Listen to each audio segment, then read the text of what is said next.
ඉදුණු තැන් බොහෝ ඇත නුඹේ නමට බැර නොකර නෙතින් හල හැඩුම්ගෙන නුඹට කවි ලියා ඇත. නොකී ඊ කතා ඇත අකුරුතර තබා බර ලියූ හැම කවි අගට මගේ සුසුම් තබා ඇත.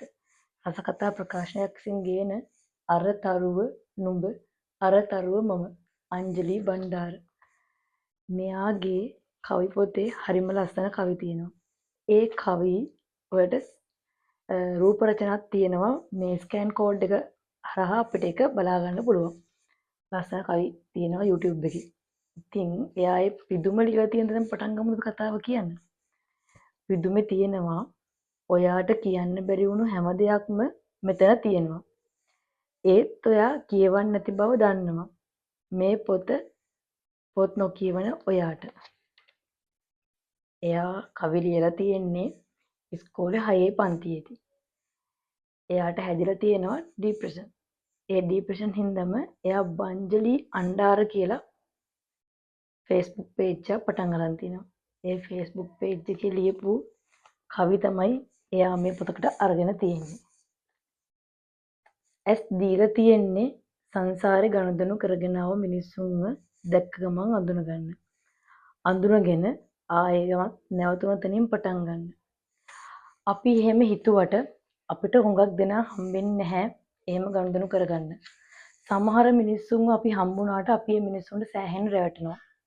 සමහර මිනිස්සු ඉන්නවා ආදරය කියලා කියා ගන්න බැරුව ලත වෙනවා. ඉතින් මට හිතෙන්නේ ඇස් දීලා තියෙන සංසාර ගනුදෙනු කරන්නව මිනිස්සුන්ව දැක්කම අඳුර ගන්න කියලා කිව්වට ආයෙමත් නැවතුණු තැනින් පටන් ගන්න කලින් තව පාරක් හිතන්න වෙනවා.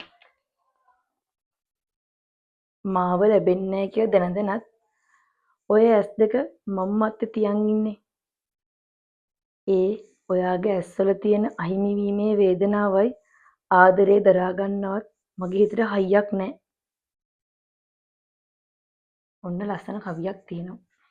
හැරගියේ නුඹයි.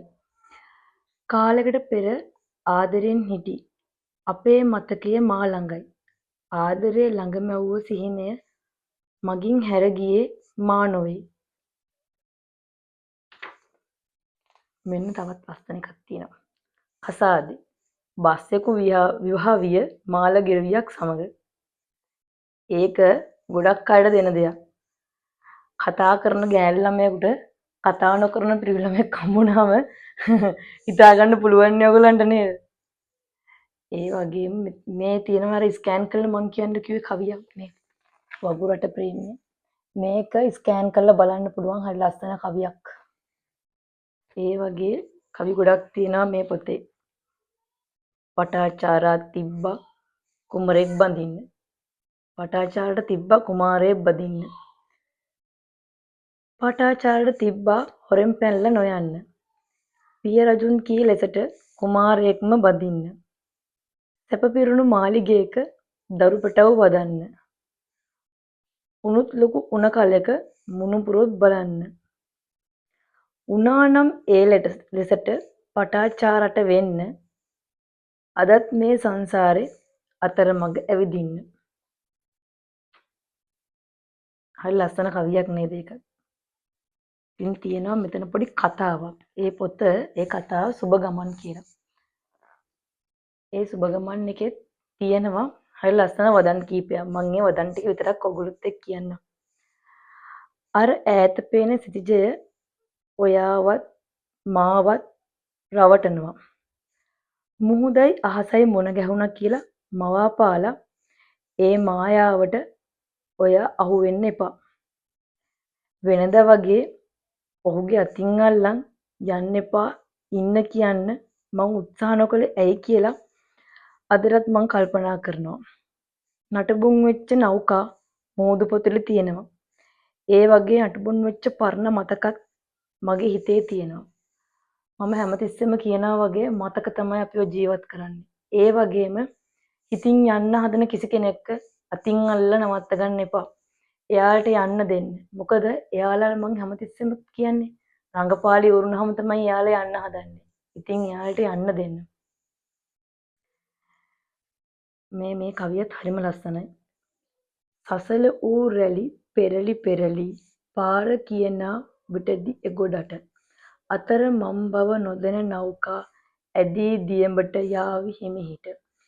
ගිලෙන නෞකාවේ අතරමැද කුඹුග්ගහේ මුදුනේ දිලිලු ප්‍රාර්ථනයන් වැටෙන තරුවට පවසමි සුබ ගමන් කිසිදාක නොම කියමි. ගිලෙන නෞකාව අතරමැද හදිස්සියේ වැහි බිඳතිගෙන ආ වලාවට මා මියන බව කියමි. ඔබට නොකියා ඉන්න අන කරමි. හුස්ම ටික ඔයා මගේ හිර කරන්නේ ටිකෙන් ටික. එහෙම හිර කරන්නේ නැතුව එකපාරම හිර කළා නම් හරි නේද? එහෙම වුණා නම් ඔයාටත් දුකක් නැහැ මටත් දුකක් නැහැ. මට දැනෙච්ච කවි තියෙන අතරින් මම ඇත්තටම ආස කරපු කවි කිහිපයක් තමයි මම ඔයගොල්ලොත් එක්ක ඉදිරිපත් කළේ. තව එකක් තියෙනවා අපට අහිමි අපි කියලා. ඒකත් චූටි කතාවක්. ඒකෙත් මං ආසම වදන්ටයක් විතරක් ඔයාලට කියන්නම්. නොකිව්වට ඔයා හිටියනම් හොඳයි කියලා හිතෙනවා. මම නොකිව්වට ඔයාට ඒක තේරෙන බව දන්නවා. එහෙම හිතලා ස්ක්‍රීන් එක දිහා බලද්දි මේ ලෝකෙම ආසම දෙයක් ඔයා කරනවා පේනවා. විනාඩියකට වැඩි වොයිස් මැසේජ් එකක් ඔයාගෙන් ලැබෙනවා. යයි ගාන බාබි ගර්ල්ගේ බටන් නෝබා ටෝන් මාරු කර කර එකම ටෝන් එක 100 වතාවක් අහනවා වගේ ඔයා එවන වොයිස් මැසේජ් එකක් මම අහනවා. ඔයාගේ හඬ උස් පහත් වෙන හැටි, හුස්ම ගන්න හැටි, සුසුම් පිට කරන හැටි මම හොඳට අහගෙන ඉන්නවා. ඕම ඉන්න ගමන් ඔයා හිටි හැටි අතුරුදහන් වෙනවා. මං ආයෙම ඔයා කොහෙන් හරි මතුවෙනකම් බලාගෙන ඉන්නවා. හිතින් අල්ලා ගතින් අතහැර දුකින් වෙන් වී ගිය නිති අහිමි වෙන බව දැන දැනත් පොදි බදම් පෙම් කළ අය අපි. අයිතියක් නැහැ කියලා දැන දැනත් ආදරය කරනවා කියන්නෙම හරියම අමාරු දෙයක්. විශේෂයෙන් අනුන්ගේ කෙනෙක්ට, Tamanට අයිති වෙන්නේ නැති කෙනෙක්ට, කවදාවත් හිමි කරගන්න බැරි කෙනෙක්ට ආදරය කරනවා කියන්නෙම හරි වේදනාවක්. මේකේ තව තියෙනවා කවි ගොඩක්. ඉතින් ඒ කවි වලින් කියවෙන්නෙම ආදරය ගැන. ඔයා දුවනවා නවතිනවා. මං දිහා බලනවා. එයා දිහා බලනවා. ඔයා බයිනවා. ඔයා රණ්ඩු කරනවා. ඔයාට විතරයිද ආදරේ අහනවා. මාව ඉබිනවා. ඔයා දුවනවා. ආයෙමත් නවතිනවා. ආදරයයි භක්තියයි ඕනෑවට වැඩි වුණාම හැමෝටම වෙන්නේ මැරෙන්න. ඒක තේරුණදාට සමුළුන්ට හැකි වේවි නොමැරී ගිහින් සිරීපාදේ වදින්න. සමහර දේවල් තියෙනවා කොච්චර තේරුම් කළත් තේරුම් නොගන්න. එහෙම වෙලාවට කරන්න තියෙන්නේ නිහඬ වෙලා නිකන් ඉන්න එක. එතකොට එයාලටම තේරෙයි එයාලා නැති කරගත්තේ එයාලා වෙනුවෙන් කාලය වෙන් කරගත්ත කෙනෙක් නේද කියන එක.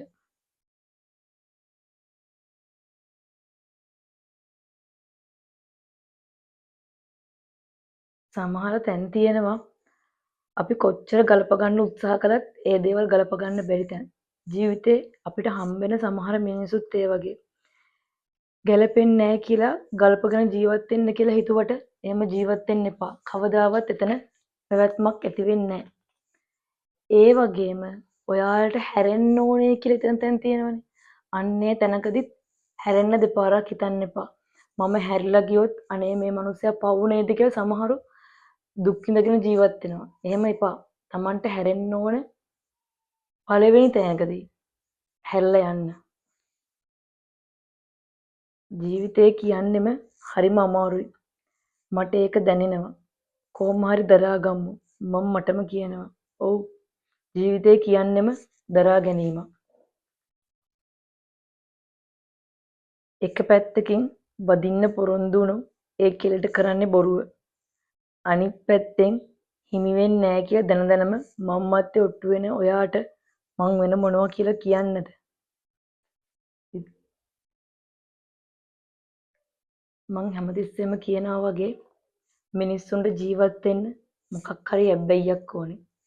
මම පොත්වලට හැබ්බැහි වෙලා ඉන්නවා වගේ ඔයාලත් ඔයාලගේ ජීවිතේ ජීවත් වෙන්න මොකක් හරි අබ්බැහියක් හොයාගන්න. මෙන්න මේ සින්දුවත් හරි ලස්සනයි. ඔයගොල්ලෝ YouTube එකේ ගහලා බලන්න. සංවේදනා ඍතුව.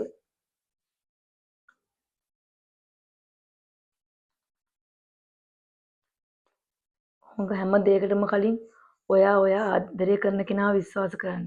මොකද 2012 ලෝක විනාශ එනවා කිව්වත් ඒක ආවේ නැහැ. ඒ හින්දා ඔයාට බය හිතෙද්දි ඔයාට තුරුල් වෙන්න වෙන්ද වගේ මගේ තදින් අතින් අල්ලගන්න. ඒ හැම දෙයකටම කලින් ඔයා මාව විශ්වාස කරන්න.